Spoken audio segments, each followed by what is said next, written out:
Hello and good day ladies and the gentlest of men, this is Zoomarctics here, bringing you another Forza trial. Now, I did get a request on the last trial, and it was for a 1967 Shelby Cobra. Now I tried to find it on the game, and I couldn't.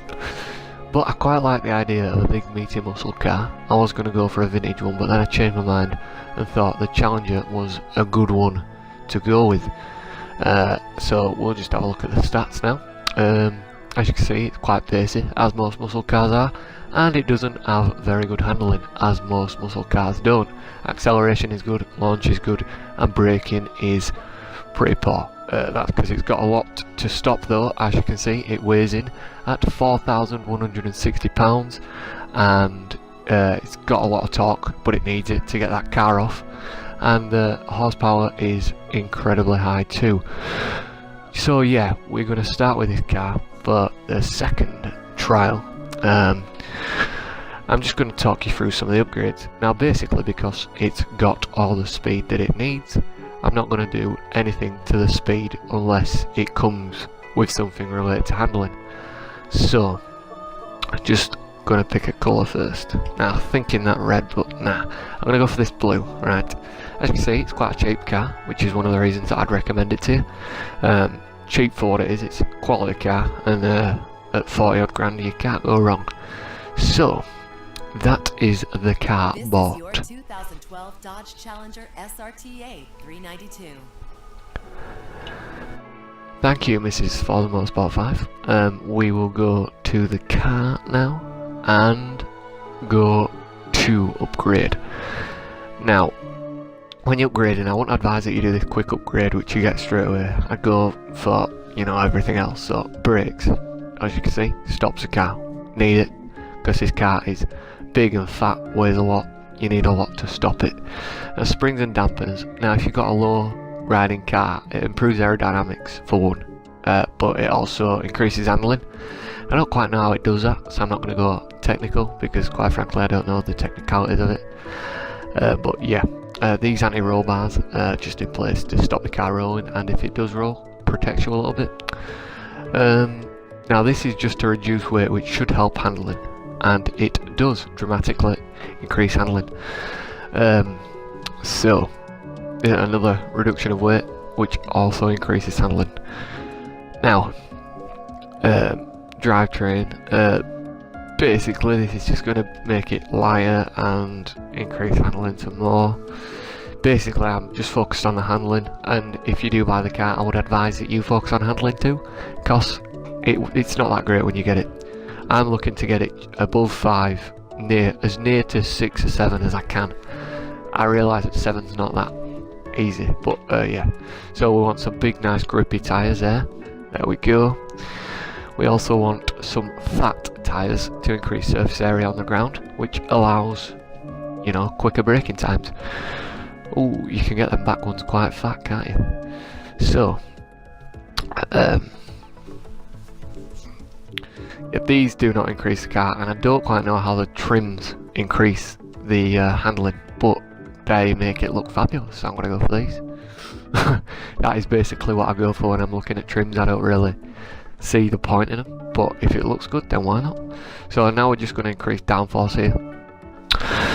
Increasing downforce with the bumper and with an additional spoiler, which also makes the car look amazingly beautiful. So engine swap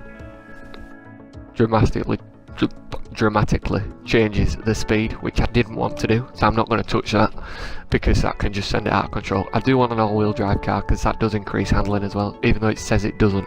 It does, in my opinion anyway. I feel more comfortable in an all-wheel drive car. Now we're going to go twin turbo. Increases the speed, and handling's not the best, but why not do it anyway. Just gonna go for it now. Just gonna go for the race. Now I was originally going to do the race with other cars, but I picked a track, and the track is very narrow. So I've decided not, and because the car's very fat, I've decided not to go for any additional cars, because it'll make it complex. And you know, although you do want to see it in a good quality racing environment. It's not always the best to have it when it clashes with a big beefy car, clashes with a narrow track. Now this is a lovely track. I love this track because it's quite complex in parts, as you can see there on the minimap. But it, you know, it delivers with the straights as well. So it's a good all-round track. Yep. I'm just going to. I don't know why I did that. Just going to take the cars off.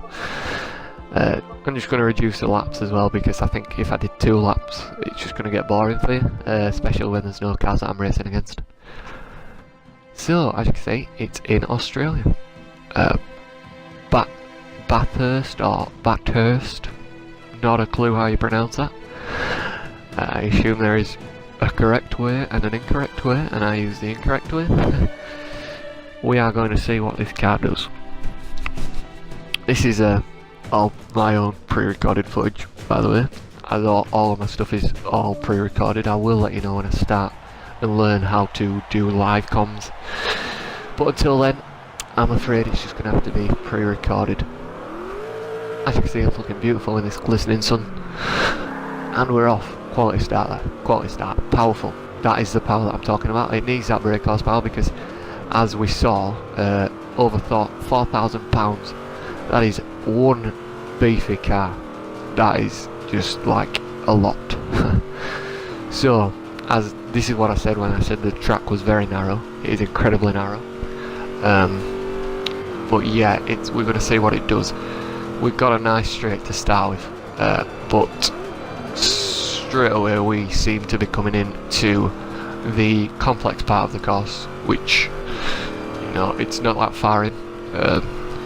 It's coping okay, no doubt. I think I do tap it later on. It doesn't dramatically affect the handling. That was a little tap there, but that's not the one that I was talking about. As you can see, it's coping quite well. This is why I encourage focusing on handling, such as them big fat tyres, which increase the surface area on the road, which allow you to brake easier, and you know, they just allow everything to run a lot smoother within the car. I also focus on the spoiler as well, because muscle cars do have a tendency to whip out the back end, which is why it's quite important to, that is the tap that I'm talking about, where I spin out a little bit. Yeah, that is what I was talking about as well when I said they do have a tendency to spin out. That's why you need the spoiler to keep it in place. That spoiler didn't do that much then, but I'm hoping it does a little bit better here. So, this is a straight that's coming up.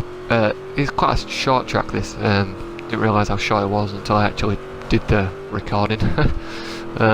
But this, I've never flipped a car on Forza before.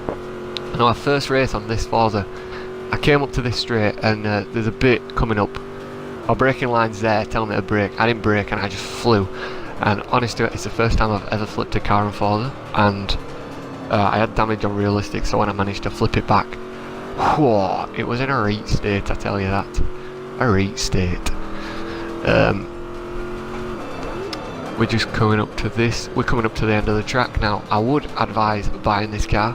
I would have advised buying it having no prior recording, because I do love a muscle car.